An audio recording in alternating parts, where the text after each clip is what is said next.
That's shit. Yep. I knew I forgot something.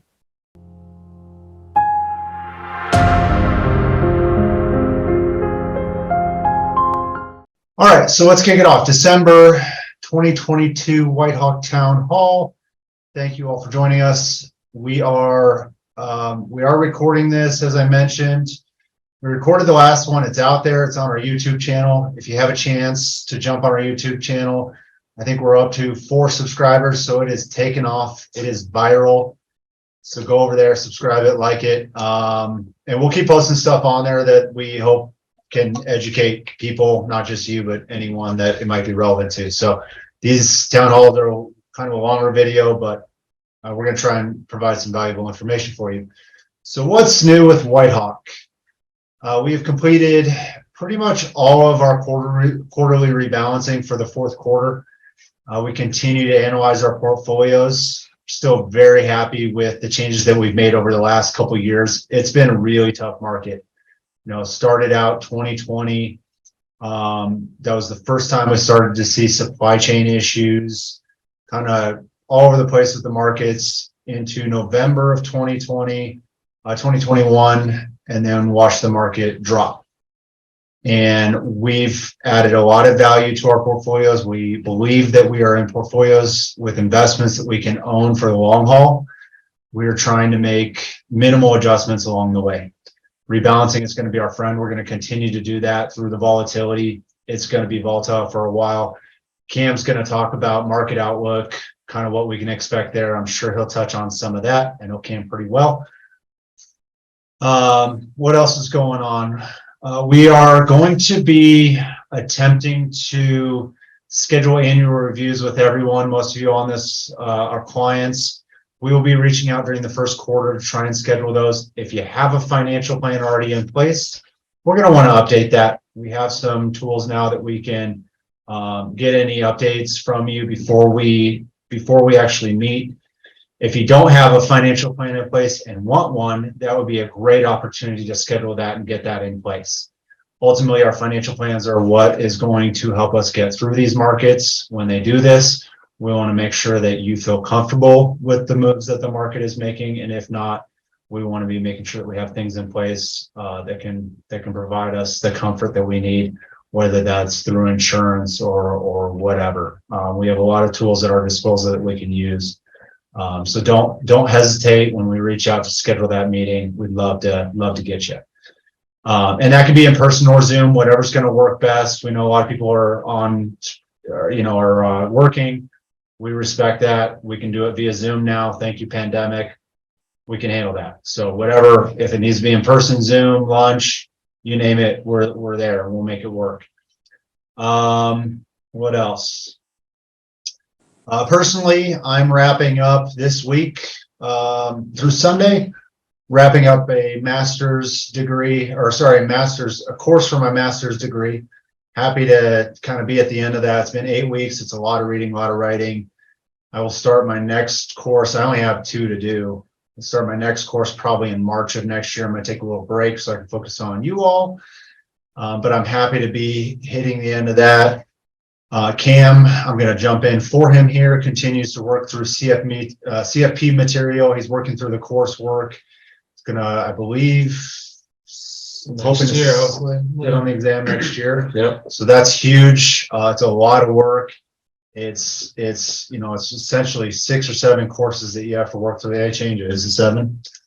7 courses you have to work through as a prerequisite to sit on the exam, and then you have to study for the exam. So it's a lot of work. Lastly, this will be our last town hall for this year. We're going to keep them rolling. So 2023 January, we'll have another town hall. We'll do the same thing. We'll address what's going on. I know today we're going to be talking about, and I'm going to jump it right over to Cam. So Cam's going to talk about what we can expect in the new year. We had a CPI report out on Tuesday. We had the Fed talking yesterday. We had some reports come out today. A very busy week for the markets. Cam, what can you tell us about the Fed? There's been a lot going on this week as far as major announcements. CPI came out on Tuesday, so that's Consumer Price Index. Basically, it is the best tool we have for looking at inflation. The Fed tends to weight that pretty heavily, although they do use some other measures, but it was good news for the second month in a row. It was good news.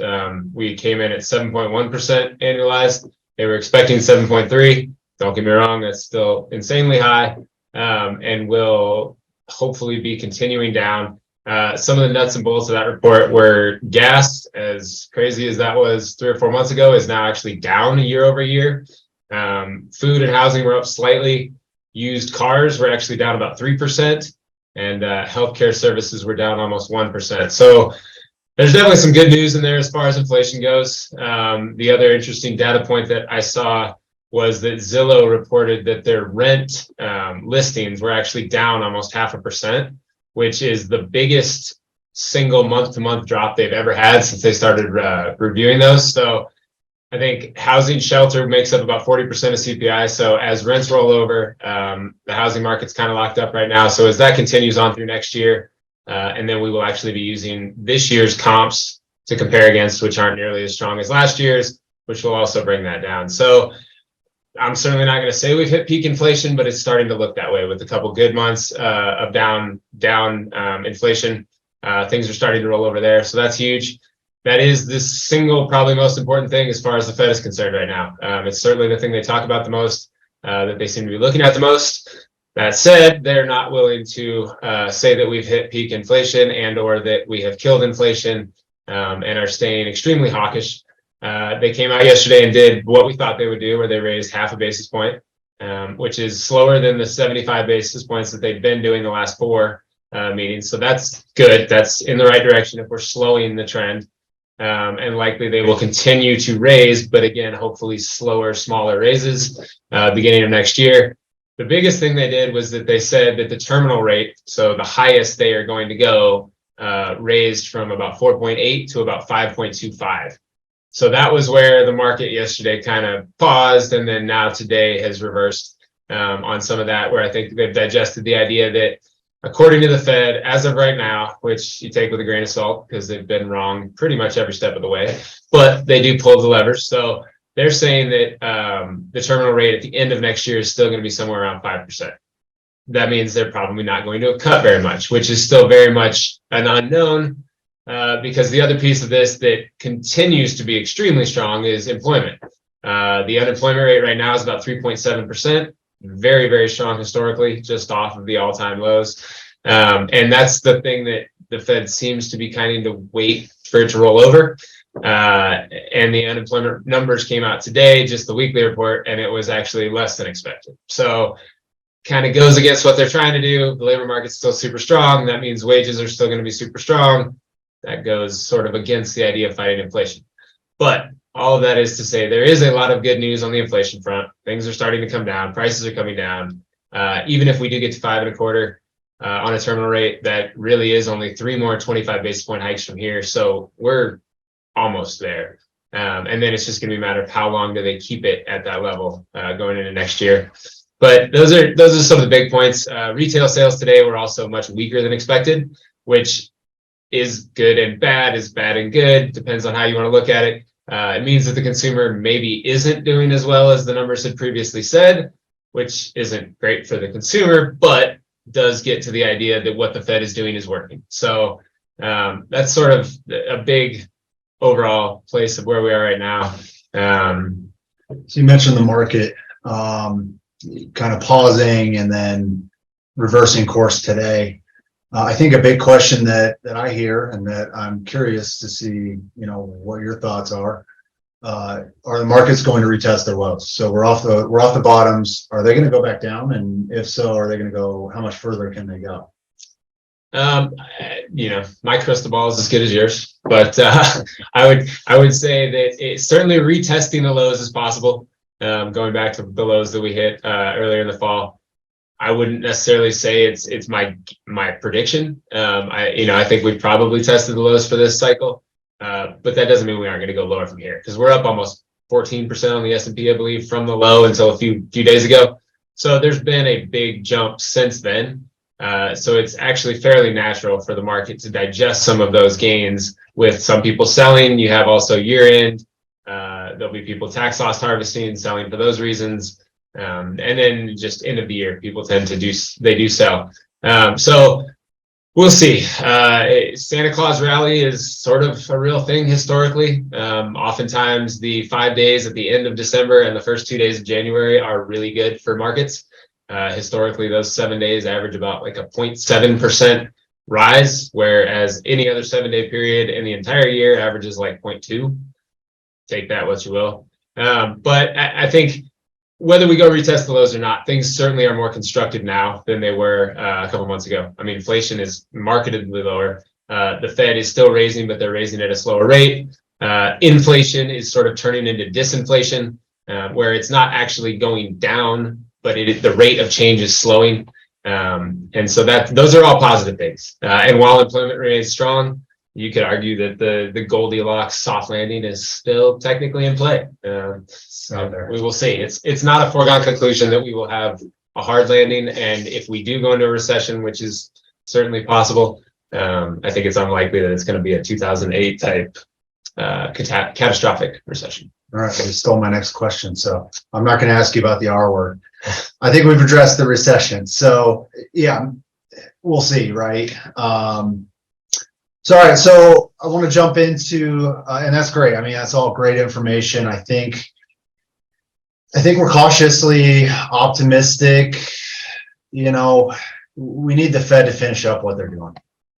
At the end of the day, we're pretty apprehensive to do much until the Fed's done. I think when we sit in the office and we talk, we're a little bit apprehensive to do much in the way of being aggressive with the markets until the Fed's done. So we're doing the same thing that you all are. We're being patient. We're waiting. So, which is a great segue. So 2023 is coming up. We all love to make New Year's resolutions. I know personally, going to be hitting the gym, going to get this 10 pounds off that I've been carrying around for the last year. And then I'm going to cancel my gym membership in February, and I'm going to go back to doing exactly what I was doing right now. No, I'm just kidding. But there is some tips that we'd like to pass along to kind of roll into the new year. There's some new numbers out. So every time we go into a new year, things change from a tax perspective. You know, we get cost of living adjustments, we get increases on how much we can put away. So I'm gonna let Cam kind of hit on some of those numbers and just some things that you should know as we head into 2023. Yeah, so I mean, every year they take a look at the numbers. As JD mentioned, COLA, cost of living, increase for Social Security is going to be 8.7% next year. I mean, we've talked about this briefly before, but that's a big jump. And now that inflation is below that, that's even more meaningful because that is a locked-in number. So if inflation continues to roll over, that becomes a real raise for people that are collecting Social Security. The other big numbers to think about, you know, things that we talk about all the time: contributing to your 401k, maxing that out if possible. The max employee deferral contribution is now up to $22,500. So that's $2,000 more than this year. And the Roth and traditional IRAs have gone from $6,000 to $6,500 if you're under 50, and $7,000 to $7,500 if you're over 50. So they are bumping those numbers up, kind of along with inflation, allowing people to save more, plan for their retirement, put more aside. And then the one other number I wanted to mention was that the gift, the tax-free, tax-exempt gift number for next year is going to be $17,000. So that's up from, I believe, $15,500. But it means, you know, if you're making donations to, or contributions, not donations, but contributions to your kids 529, your grandkids 529, you can do $17,000 per person to any of those places. You can give giant Christmas gifts, any of those things. That number has gone up. So as far as not actually becoming a taxable event, 17,000 is the number for 2023. So.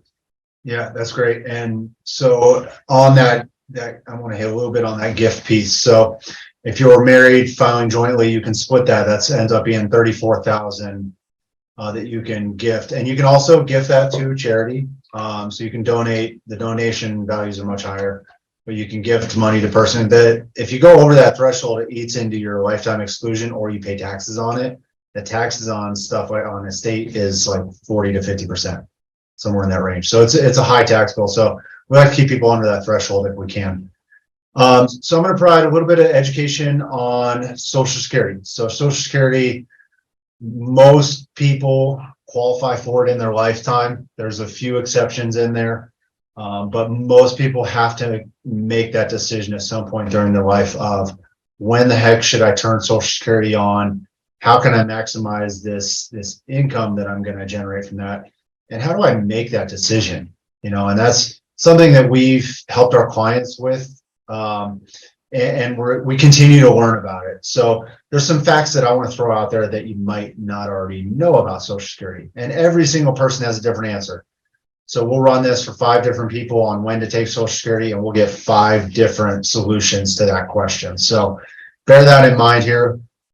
So the first fact, Social Security from the age you turn 62 to your full retirement age, which for most people is 67, that benefit amount, so that income benefit amount grows by 6 2/3% per year. Once you hit full retirement age, if you're not taking the benefit, so that's if you're not drawing on it.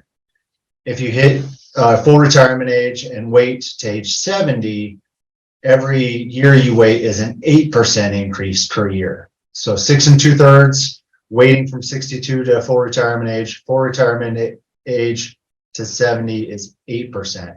And they do it by month. So it's kind of a weird fraction.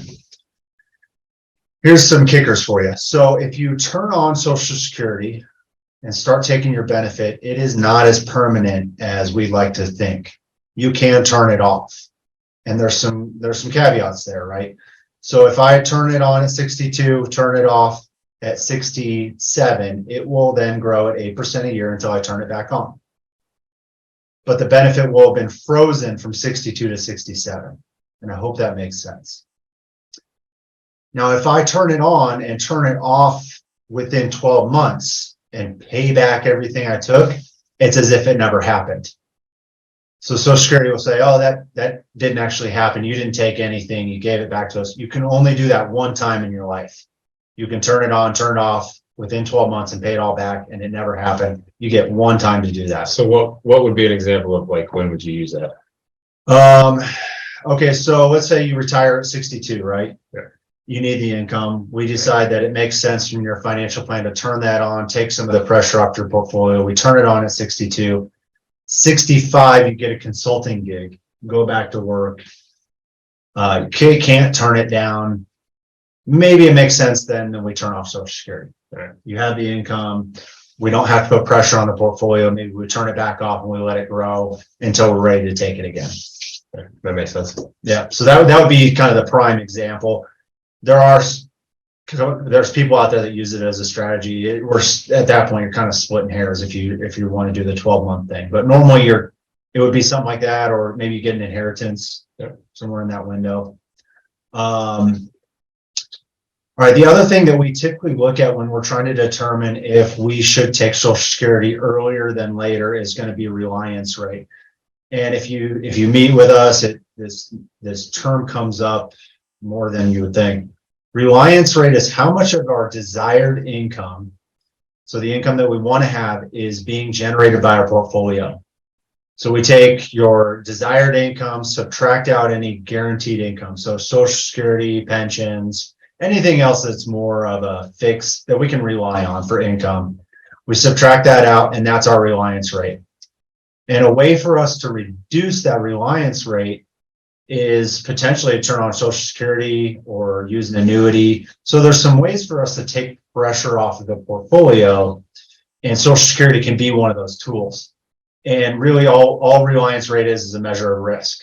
So that might be something where you sit down with us and we run through the numbers and we look at the reliance rate, and we can use that to help us make a decision on if we should turn on Social Security earlier than later.